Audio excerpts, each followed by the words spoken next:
Hello and welcome to Victoria's Cantina, where today we are interacting with the Hasbro Star Wars brand team. Huge thanks to Hasbro and Let's Keep PR and Patrick and Emily from the Hasbro Star Wars team for providing us this opportunity to interact with them and ask them a few questions. So Hasbro is located on the East Coast. I had to get up at 4 in the morning because I'm on the West Coast to participate in this, which is just fine. I would get up at 2 in the morning to do this because I love doing these. They're a lot of fun. It is now past 10 o'clock at night and I'm still going because I love you guys. So Hasbro just wrapped up Fan First Wednesday yesterday, or was it the day before yesterday now? Anyway, Book of Boba Fett just wrapped. Obi-Wan Kenobi release date was announced. And Hasbro had some interesting things to show on Fan First Wednesday. So it's a great time to be a Star Wars fan. I'm completely here for it. Give us more content, give us more toys, and yeah, I'll be happy. So as always, what I do here on VC, as you guys know, anytime we have one of these sessions with Hasbro, I show you guys my questions, the responses, and then I provide a little analysis on those questions. Now you will see in the video there are other participants who were in this session. It's not really fair for me to hijack their own Q&As in case they want to do their own content. So I will put links in the description so that you can go check them out and give them support. Tim from Bossk's Bounty, good friend of VC and the Vintage Collection podcast, was in my session as well. So definitely check him out. And yeah, that said, questions did need to be revolving around Fan First Wednesday reveals primarily. So I try to structure my questions around those reveals. So that said, let's go and take a look at question number 1. So good morning, Patrick and Emily. Really great to be here with you. Really appreciate it. Congrats on a successful Fan First Wednesday. So question number 1, the new Jabba's Palace / Book of Boba Fett playset looks like the kind of things collectors' dreams are absolutely made of. And it looks phenomenal, and yeah, it's awesome. Thank you. If this format is successful, and I believe that it will be, will you consider adapting it to other fan favorite scenes, such as the Mos Eisley Cantina or the Death Star throne room? Thanks so much. Yeah, this was a dream project to work on. And by the way, I really like your live stream. But yeah, this was a fun project for us. It's one that we're definitely going to be tuned in to watch the response that fans give this project and see if this is really a platform and a format for sale of a mid to high priced item that works out for us. And I think we're testing the waters with this. And if we see that work out, I think this could definitely open some doors for more type of world building type items like this to come, potentially as Pulse exclusives or to formats like this in the future. And you mentioned Mos Eisley and the Death Star. I think that's definitely locations that get tossed around in brainstorming, of course, and some of the ones that we're often thinking about. Nothing can be announced, of course, but this is all open doors and fun new opportunities. So we're excited. Awesome. Thank you, Emily. Absolutely. Awesome. And yeah, that project, all Emily, and yeah, I love it as well. Can't wait to put my order in. All right. So first of all, Emily is freaking awesome. As Star Wars collectors and fans, we are so lucky to have her on the Hasbro Star Wars team in this senior design position for the Vintage Collection. Her enthusiasm just shines through. You can see her eyes light up when she's talking about these action figures that we're also passionate about as well. So just to see her really involved and excited about what she's doing really comes through, and I'm really happy that she's designing these things for us. And this Jabba's Palace / Book of Boba Fett Jabba's Palace playset looks freaking amazing. I am stoked for this. The Vintage Collection has done some awesome things for collectors in the past. The Sail Barge, the Big Millennium Falcon, the Slave One.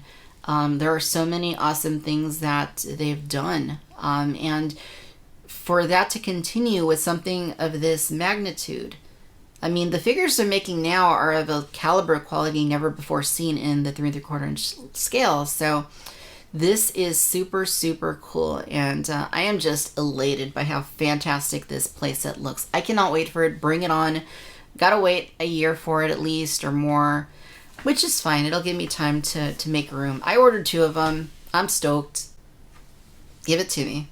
And yeah, I mean, I truly think that if this does well, and it seems to be based on the pre-orders that have been going on today, they're going to do more of these. And I really want to see the Mos Eisley Cantina finally completed. I want to see the Return of the Jedi throne room from the Death Star. There's other things that we could see too that are really needed and missing in our 3 3/4 inch lines, and setups and dioramas. And I think that this is a good format, should this do well, for them to continue building on and releasing new figures and play sets for. So fingers crossed. All right, so fans are excited to see Hasbro's dedication to The Mandalorian and the Book of Boba Fett, as we continue to see with yesterday's reveals. With further Disney Plus content on the horizon, it seems that it may be hard to catch collectors up on some of the ones that are still trying to get Kira and her Kessel outfit, Baze Malbus, the main cast from The Rise of Skywalker, most of them, for example. Is there a plan to address some of these critical figures as time goes on? Thank you. I would say that never say never for Star Wars. It's definitely, these are definitely things that we want to eventually come back around to. And there's always going to be a deep well of content that we can revisit, because really this content has had lasting power. 4 decades of characters that we can return to, and they're still strong today. I would say too that, as far as coming back to very specific characters, can't make any promises today, but they're not forgotten, and there's certainly potential in the future. I would say that you have quite a champion for Baze Malbus on the team with Patrick over here, and one that we keep pinging in our brainstorms. So hopes for the future for many of them. Cool, thank you. So yeah, I've been banging the drum for Kira and her Kessel outfit in both scales for a long time. I really think we need that.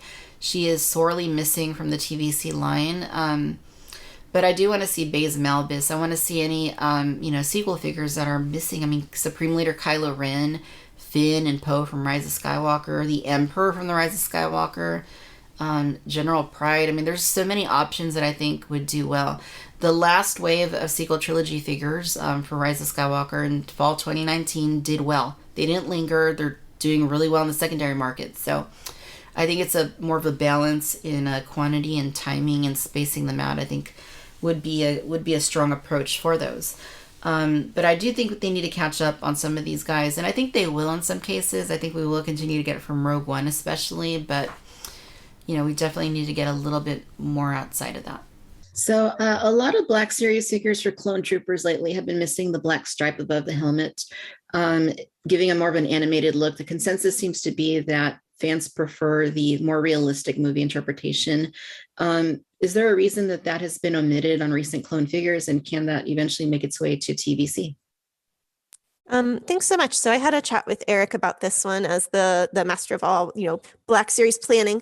And I would say that what we chatted about is that really he felt like the no stripe, referred to the animated version of a clone, and that there's just so much more frequency of those types of animated clones on screen versus the ones that came from the movie. So for him, he felt that was potentially the most widely used version of a clone. But also, that just added to the tooling library of the Black Series, and they still have the previous version to work with. And then as far as bringing that into the vintage collection, clones are definitely, one of the peak toys that we love to release all of the incredible variety of. And I think you'll see potential for clones in the future and updates where we can. Great, thank you. So truly, anything Hasbro does in the vintage collection or the Black Series that is Clone Wars does well. It sells magnificently well. Some of the best-selling things they do are from the Clone Wars, so they should do more from the Clone Wars.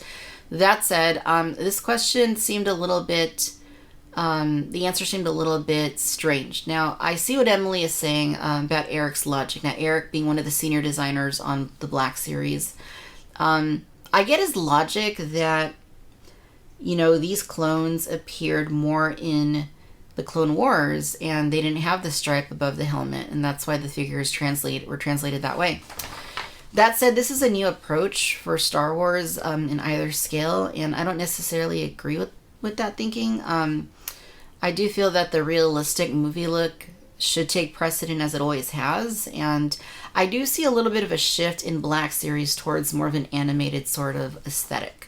And yes, it is mostly with figures that are animated based. Asajj Ventress, the Bad Batch. Look at the brand new Omega that is just starting to hit. Very animated looking. And then these clones. So it's interesting because I didn't expect that they would move in that direction, but it does seem to be trending that way. Not for everything, but at least for a lot of stuff that is based primarily on the animation. The Lucasfilm 50th TVC's Tusken Raider across the board seemed to have a widespread issue of the wrists being a little too tight and breaking off when manipulated. What was the reasoning for that, and has the resolution to that been found? Thank you for raising this. This is actually a quality concern that I hadn't heard about with our Tusken. I would like to maybe use this question as an opportunity to say that we would really encourage fans, if you ever have a quality issue, we super regret it. And please reach out to Hasbro's quality care and consumer care, because actually there is a little bit of a trend where fans tend to talk a lot on the forums and maybe not reach out to the official care team. And they're not hearing as much as they used to for those concerns. And they really do track it, and they'll build reports of the numbers of concerns on a quality topic. So definitely reach out and let us know. Sounds good. Thanks.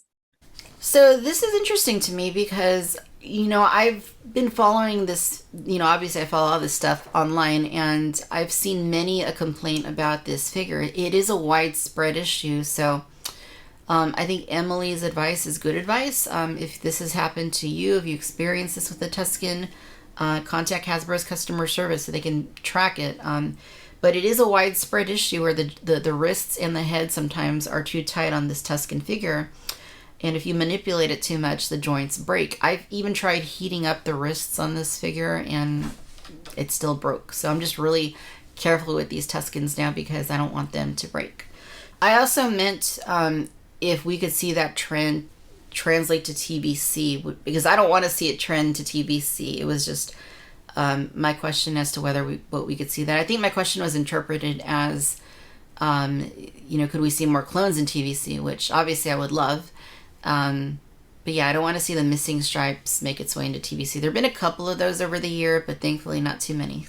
For the sail barge, Hasbro did an exchange program for the yak faces that arrived with the cards kind of damaged.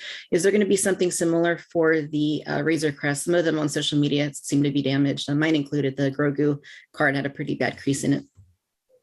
We can look into that. This is the first time I'm hearing about it, but it's certainly great feedback, and we'll look into it. Awesome. Thank you. Absolutely. So yeah, the Razor Crest is just starting to hit. It's just starting to make its way into people's mailboxes. Well, not really, because it wouldn't fit in a mailbox. But it is making their way to people's doorsteps, and that's awesome. That's really exciting. So I can't speak to how widespread this is going to be, but I have seen several examples online where people open up their Razor Crest and the carded figures, which aren't packed in there all that securely, have had some level of damage. Now, my Grogu did come with quite a crease on the bottom of the card, which is a little disappointing. I mean, you're paying all this much for a Razor Crest. We've waited all this time for a Razor Crest, and it's great that it's here, but, we all want our Razor Crest to arrive to us in mint condition with no issues, just solid through and through, and makes me a little sad that, there is some damage with these figures. So I do hope that Hasbro can fix that. I hope that they can offer either an exchange program like last time, or they can offer some sort of a replacement system so that those who have backed the Razor Crest and have received the Razor Crest can feel great about their purchase.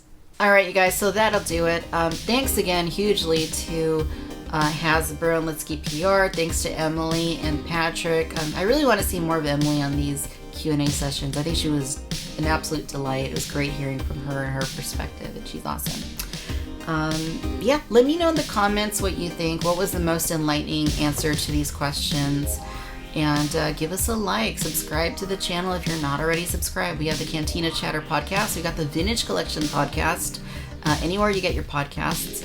We have Cantina Cocktail Hour every Friday night at 8 p.m. Pacific Standard Time.